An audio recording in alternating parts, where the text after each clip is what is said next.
Hello student, स्वागत है आपका हमारे यूट्यूब चैनल मैथ इंडियंस में। कक्षा 11 गणित में इस समय हम लोग 10वां चैप्टर पढ़ रहे हैं, सरल रेखाएं, स्ट्रेट लाइंस।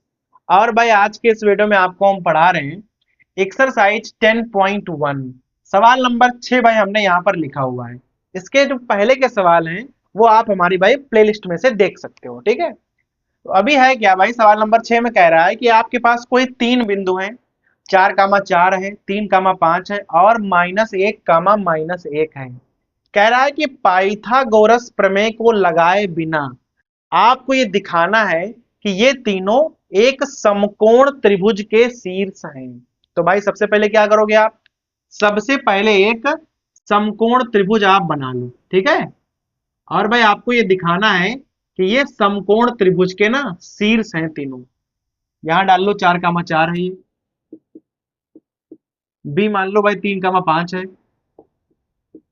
और ये वाला हो जाएगा -1, इस प्रकार से, ठीक है। अभी आपको ये प्रूव करना है कि ये समकोण त्रिभुज के शीर्ष हैं। भाई वैसे हमारे पास तरीका था कि हम तीनों ही दूरी निकालें बारी बारी से, ए बी निकालें, ए सी निकालें और बी सी निकालें। भाई अगर तीनों ही दूरी आप निकालोगे तो उसके बाद पाइथागोरस यूज करोगे और आपको मालूम पड़ जाएगा कि ये समकोण त्रिभुज है। लेकिन उसने कहा है कि आपको पाइथागोरस का यूज नहीं करना है, ऐसे ही आप बता दो कि ये समकोण त्रिभुज के शीर्ष हैं। तो आप क्या करोगे भाई, देखो पाइथागोरस के अलावा एक और तरीका है जिससे आप ये बता सकते हो कि ये समकोण त्रिभुज के शीर्ष है। कैसे, देखो सबसे पहले हम रेखा जो ए बी है, ये वही रेखा ए बी है, इसकी हम प्रवणता ज्ञात करेंगे।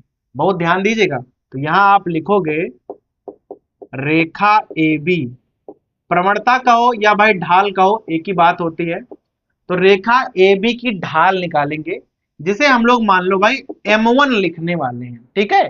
सूत्र क्या होता है, सूत्र होता है y2 minus y1 upon x2 minus x1। रेखा ए बी की निकालने जा रहे हैं, तो भाई ए और बी ये दोनों बिंदु हम लेने वाले हैं, ठीक है। तो यहां आप डाल लो, ये भाई x1 y1 है और ये वाला x2 y2 हो जाएगा। सूत्र लगा दो भाई, तो यहाँ m1 का मान क्या आ जाएगा, y2 माइनस y1। y2 है 5, y1 है 4। फिर भाई x2 माइनस x1 वो है 3 और ये है हमारा माइनस का 4। देखो ऊपर हो जाएगा 1, नीचे हो जाएगा माइनस का 1, तो आंसर में आ जाएगा माइनस का 1। तो जो हमारा रेखा ए बी है ना, उसकी ढाल कितनी आ गई है, -1 आ गई है। फिर ऐसे ही आप रेखा AC की ढाल निकालो, ठीक है। तो भाई लिख लो यहां पर रेखा AC की ढाल, तो भाई इसे आप मान लो कि m2 है। देखो सूत्र तो वही रहेगा आपका, ठीक है, इसे हम m2 मानकर चलेंगे तो सूत्र हमारा वही रहने वाला है। तो भाई यहां पे निकालो, अभी देखो ये x1 y1 है, तो इसे आप x2 y2 मानकर चलो। अब देखो y2 माइनस y1, तो यहां हो जाएगा -1 और माइनस का 4। यहां पर -1 और माइनस का 4, क्योंकि भाई संख्या है तो सेम है, यहां पर भी और वहां पर भी। तो यहां आ जाएगा -5 बटे -5 और आंसर में आ जाएगा 1। क्लियर है यहां तक। तो रेखा ए बी की ढाल निकाल दी हमने, रेखा ए सी की ढाल निकाल दी, m1 और m2 को हमने निकाल दिया है। देखो अगर ये समकोण त्रिभुज है तो भाई ये वाला कोण 90 अंश होना चाहिए। इसका मतलब है जो रेखा ए बी है और जो रेखा ए सी है, दोनों एक दूसरे के लंबवत होनी चाहिए, दोनों एक दूसरे के परपेंडिकुलर होनी चाहिए। और भाई परपेंडिकुलर होने की शर्त क्या होती है, शर्त ये होती है कि m1 गुणे m2 का मान -1 आना चाहिए। अगर m1 गुणे m2 -1 है तो आप तुरंत समझ जाओगे कि रेखाएं लंबवत हैं। तो भाई निकाल के देखो, m1 का मान है -1, m2 का मान है 1, आंसर कितना आ जाएगा, आंसर आ जाएगा -1। तो m1 m2 की हमने गुणा करी, उत्तर कितना आ गया, उत्तर आ गया -1। तो आप भाई समझ जाओगे कि जो रेखा ए बी है वो ए सी पर लंबवत है।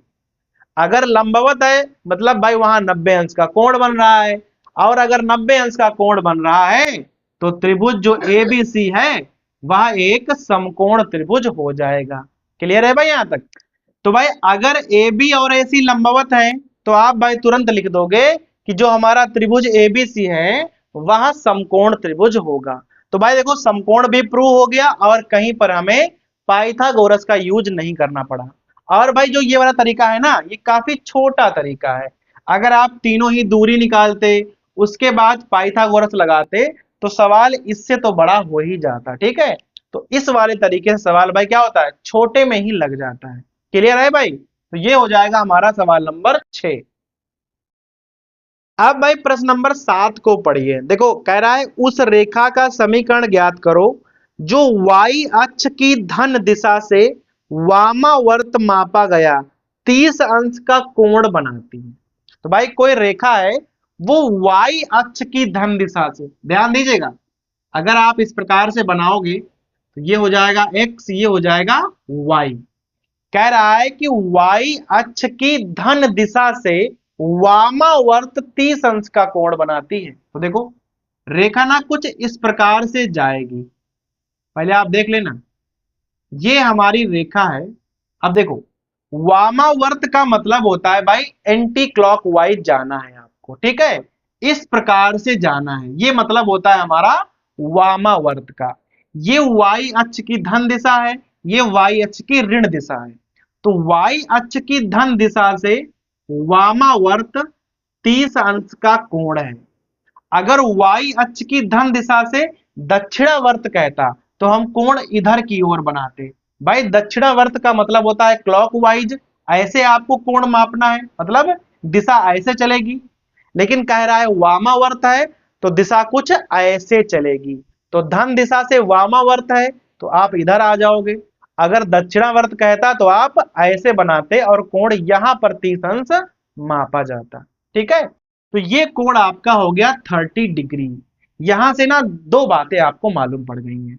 पहली बात भाई ये है कि जो रेखा है वो मूल बिंदु 0,0 से होकर गुजरती है, ये बात आपको यहां से मालूम पड़ गई है। दूसरी बात, अगर आप ये वाला कोण निकालना चाहें कि भाई जो रेखा है वो धन x अक्ष से कितना कोण बनाती है, तो आप निकाल सकते हो। भाई ये 30 होता है, ये 90 होता है, तो हो जाएगा 120 डिग्री का कोण। दो बातें मालूम पड़ गई कि रेखा जो है वो मूल बिंदु से होकर जाती है और x अक्ष की धन दिशा से 120 अंश का कोण बना रही है। ठीक है, तो आप यहां लिखोगे थीटा बराबर हो जाएगा 120 डिग्री। ठीक है, तो यहां आप लिखोगे रेखा की ढाल m बराबर, भाई सूत्र क्या होता है, सूत्र होता है tan थीटा। तो यहां पर हो जाएगा tan 120। tan 120 का मान होता है माइनस का √3। तो जो रेखा की ढाल है वो कितनी हो जाएगी, माइनस का √3 हो जाएगी। तो आपको यहां पर रेखा की ढाल मालूम हो गई है। और भाई दूसरी बात, जो रेखा है वो 0,0 से होकर जाती है, ये बात आपको पता है।